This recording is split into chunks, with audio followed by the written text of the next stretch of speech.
اور سننا میرے بھائی، میرے نبی پاک صلی اللہ تعالی علیہ وسلم فرماتے ہیں جب مسلمان نماز کے لیے صفیں بناتے ہیں نا، ترتیب لگ رہی ہوتی ہے، اب اللہ کی بارگاہ میں کھڑے ہوں گے، قیام کریں گے، رکوع کریں گے، سجود کریں گے، فرمایا جب مومن صفیں بناتے ہیں تو رب دیکھ کے مسکراتا ہے،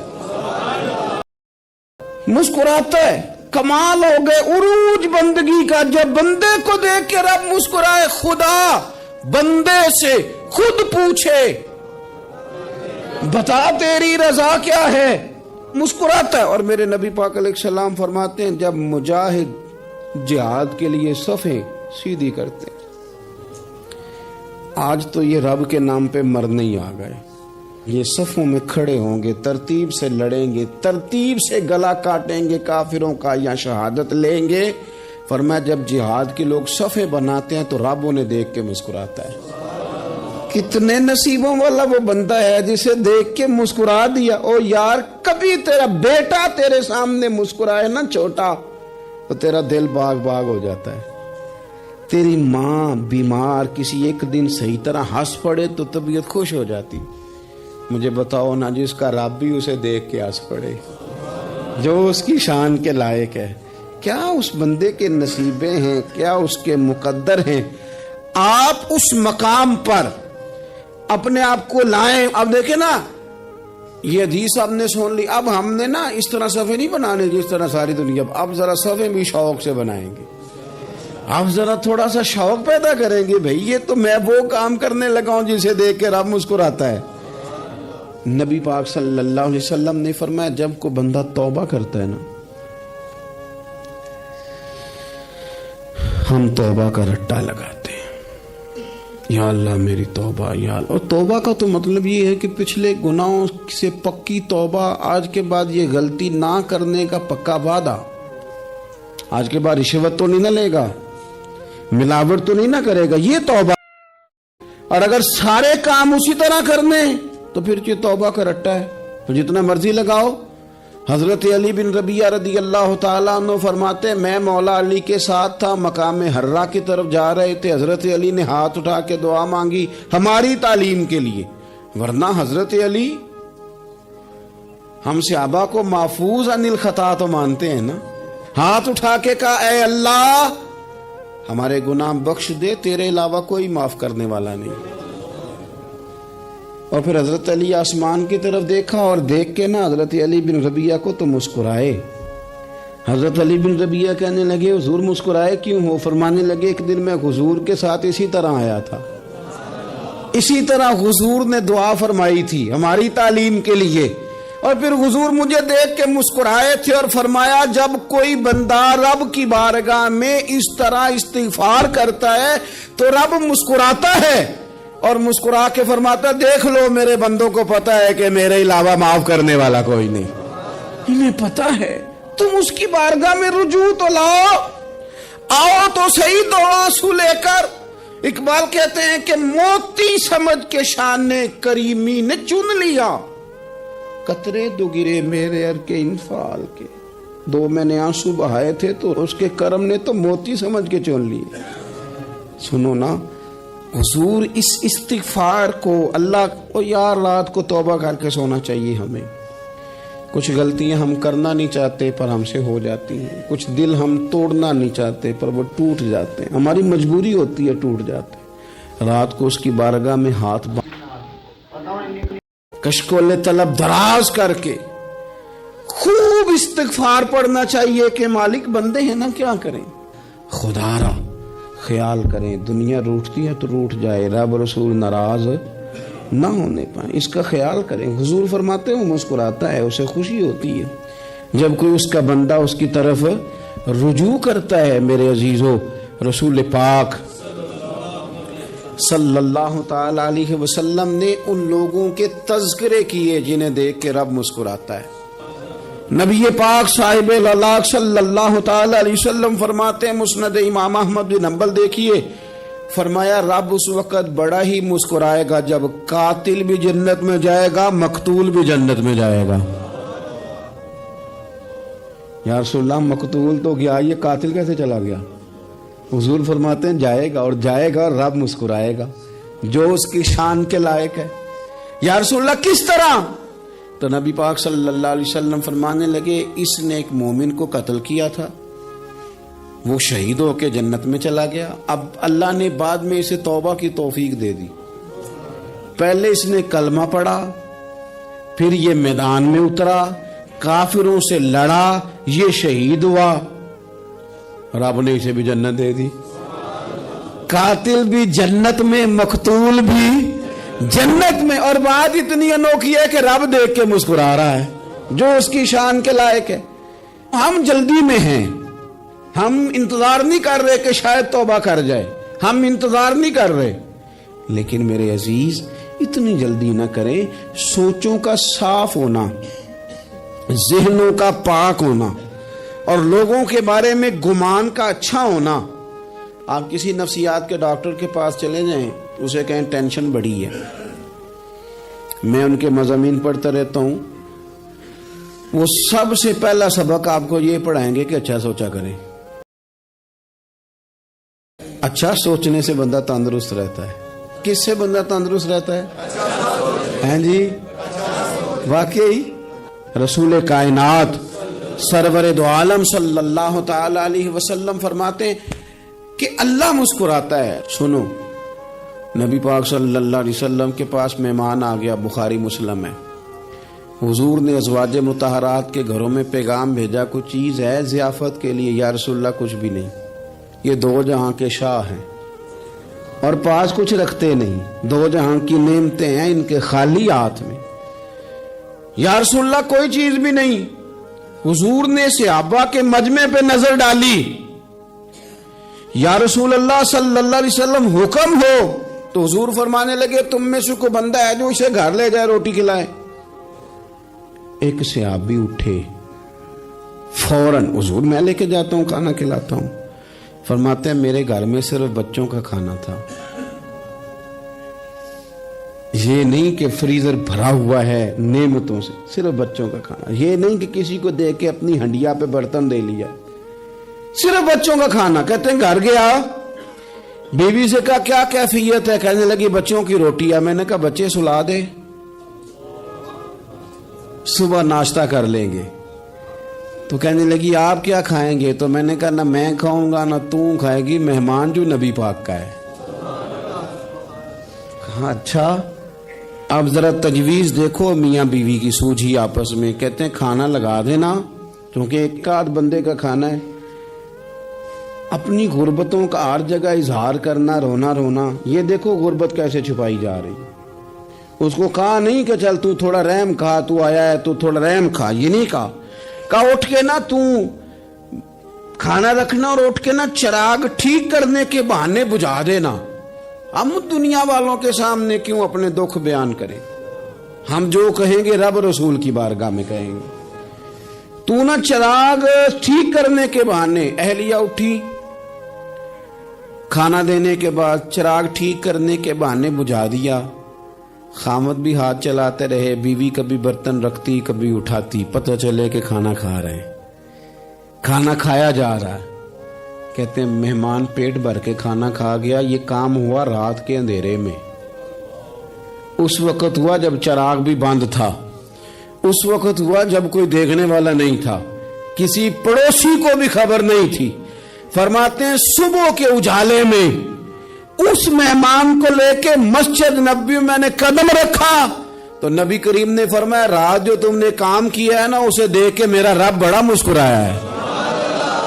اللہ بڑا مسکرایا ہے. اللہ تر دامنی پہ شیخ ہماری نہ جائیے، ہم دامن نہ چھوڑ دیں تو فرشتے وضو کریں. یہ شان ہے صحابہ کی. نبی کریم علیہ السلام نے فرمایا رب رات مسکرایا تیرا یہ انداز دیکھ کے، اور اس نے قرآن نازل کیا وَيُؤْثِرُونَ عَلَىٰ أَنفُسِهِمْ وَلَوْ كَانَ بِهِمْ خَصَاصَةٌ. کچھ لوگ وہ ہیں جنہیں بڑی بھی ضرورت ہو تو دوسروں پر اثار کر دیتے ہیں، قربانی دے دیتے ہیں. رب مسکرایا ہے. الحمد اللہ اکبر لا الہ الا محمد رسول اللہ.